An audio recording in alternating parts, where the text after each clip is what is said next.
Hello everyone, welcome to Online Help Guide. Today in this video, I'm going to show you how to download Instagram Threads app. So without any further ado, let's get started. Threads is a new app that was just created by Meta and you might want to check out on this Twitter rival and what's it about.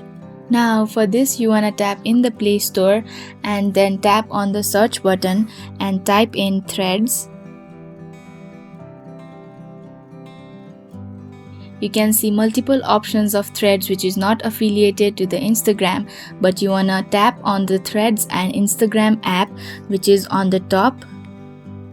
You can hit the install button so you can download and install it. After the app is installed, you open it.